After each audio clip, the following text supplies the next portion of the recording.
Iran's Revolutionary Guard warns there will be decisive action if the unrest continues, Benjamin Hall reports. 95% of the protesters were the youth, from ages 20 to 25.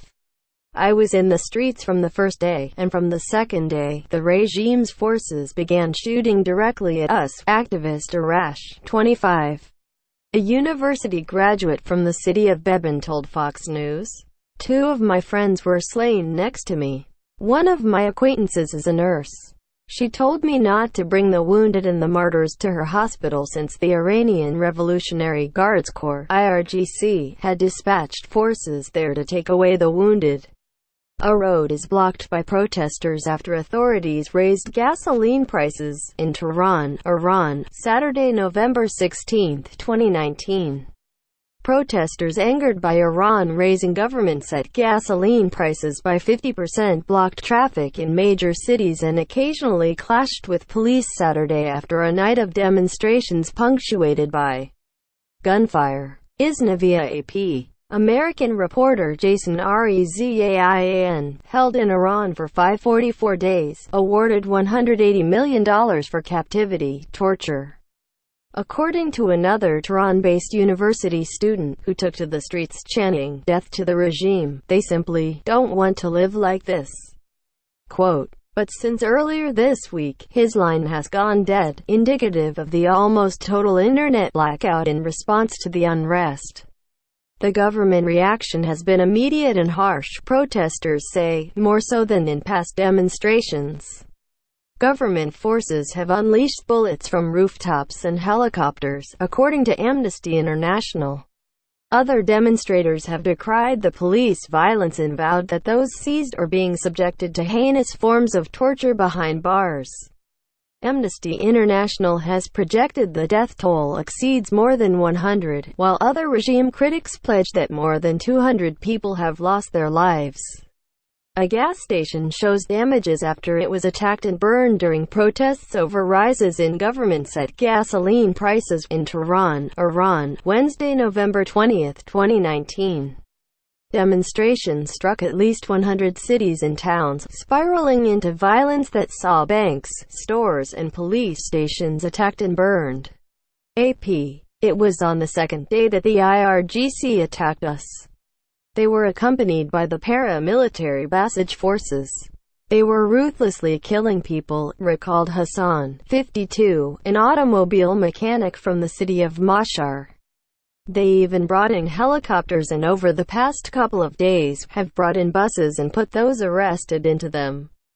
But people's morale is still high, and they are not backing down from their demands. Moreover, Parvin, 32, a teacher from Shiraz, underscored that the regime is demanding upwards of $2,500 to release a corpse, and that there are so many wounded they can't be counted. Authorities have claimed that more than 1,000 people have been arrested, as banks and government offices were vandalized or set on fire. In stark contrast to those involved who insist that the demonstrations were peaceful acts. Iranian citizen WHO violated U.S. sanctions by exporting carbon fiber gets prison time. Many see the iron-fisted crackdown as a critical indicator that Tehran is buckling and fears for its ability to maintain control of the population. The regime responded with more violence this time because it is more desperate and its political legitimacy has largely evaporated in the eyes of the long-suffering people, noted Jim Phillips, a senior research fellow for Middle Eastern affairs at the Heritage Foundation. Coercive force is now the only option that it has to ensure its survival. Smoke rises during a protest after authorities raised gasoline prices in the central city of Isfahan, Iran, Saturday, November 16, 2019. Demonstrators angered by a 50% increase in government-set gasoline prices blocked traffic in major cities and occasionally clashed with police Saturday after a night of demonstrations punctuated by gunfire. AP. The week's demonstrations have spread across much of the beleaguered nation, ranging from Shiraz, Tehran, and Karaj through to Mashhad, Isfahan, and beyond. This time Iranians have shown they don't believe in reforms. Iranians, especially women, are repressed every day by Ayatollah Khamenei and are rebelling, said Alireza Nader, a senior fellow at the Foundation for Defense of Democracies (FDD). The regime is still highly armed and is fighting for its life. The master behind the mask, WHO, is Iran's most feared and powerful military commander. Smoke rises up during a protest after authorities raised gasoline prices in the central city of Isfahan, Iran, Saturday, November 16, 2019. Protesters angered by Iran raising government-set gasoline prices by 50% blocked traffic in major cities and occasionally clashed with police Saturday after a night of demonstrations punctuated by gunfire and violence that reportedly killed at least one person. AP. Nonetheless, Iranian President Hassan Rouhani has claimed triumph over the demonstrations, boasting at a government meeting in Tehran on Wednesday they had been victorious out of yet another test, and that they would never allow the balance to tilt in favor of the enemy. As with all the unrest that has permeated over the past decade, Tehran points fingers of blame toward foreign adversaries, with Rouhani accusing reactionary regional regimes, the Zionists and the Americans, for the demonstrations.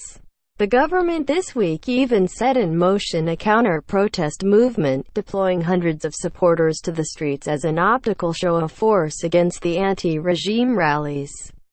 The regime is afraid. The Islamic Republic is now trying to drown out Iranian protesters by attempting to create, or perhaps even bribe or coerce into being, pro-regime demonstrations as a show of victory, said FDD's senior fellow Behnam Ben Taleblu. This, of course, is a sham, but is one way the regime is trying to re-establish revolutionary credibility and feign that it remains popular when that is less true than ever before. In this picture released by an official website of the Office of the Iranian Supreme Leader Ayatollah Ali Khamenei talks to clerics in his Islamic Thoughts class in Tehran, Iran. Sunday, November 17, 2019. Iran's Supreme Leader on Sunday backed the government's decision to raise gasoline prices and called angry protesters who have been setting fire to public property over the hike, thugs, signaling a potential crackdown on the demonstrations. Office of the Iranian Supreme Leader via AP. Tensions have long simmered throughout the largely isolated and sanctioned nation, as the currency continues to diminish, and costs have spiked for staple food and household items. Exasperated, once middle-class Iranians have long lamented to Fox News their inability to get jobs, the ascending cost of living, and the inability to travel abroad as Tehran's diplomatic standing deteriorates. A number of activists are said to belong to the MEK, also known as the National Council of Resistance of Iran. The Paris-based opposition group is considered to be a terrorist organization in Iran and invokes deep divisions among Iranian people. It was previously listed as a foreign terrorist organization by the U.S. State Department, but the designation was removed in 2012 and it has since gone on to gain support from several U.S. government officials. Iranian protests over hike fuel prices kill at least 106 people, Amnesty International says. But whether or not the Trump administration's maximum pressure campaign designed to squeeze the regime to a breaking point economically is harming, rather than helping Iranians, is a topic of much debate. Human rights groups have denounced the crippling financial burdens now being leveled at citizens, while others maintain it's the only appropriate course of action. People walk past a bank that was burned during recent protests in Shahryar, Iran, some 40 kilometers (25 miles) southwest of the capital, Tehran, Wednesday, November 20, 2019. Protests over government-set gasoline prices rising struck at least 100 cities and towns, spiraling into violence that saw banks, stores, and police stations attacked and burned. AP. The White House this week released a statement in support of the Iranian people and in condemnation of the government, but many regime critics want to see more from Washington.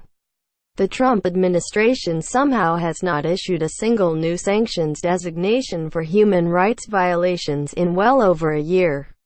There are over 60 Iranian human rights abusers that the EU sanctioned a long time ago, but the US never has, added Alan Goldsmith, an analyst with United Against Nuclear Iran, UANI. Washington should start by sanctioning all of them and additional people who bear significant responsibility for the repression of the current protests. The bottom line is the regime is ready, willing, and able to use force to put down protest and unrest. It views its own survival at risk. Get the Fox News app. And in the face of continued bloodshed, Iranians on the ground have pledged to keep fighting. Our spirit is high. Something very remarkable for me is that the spirit of cooperation and help has intensified remarkably, Parvin added.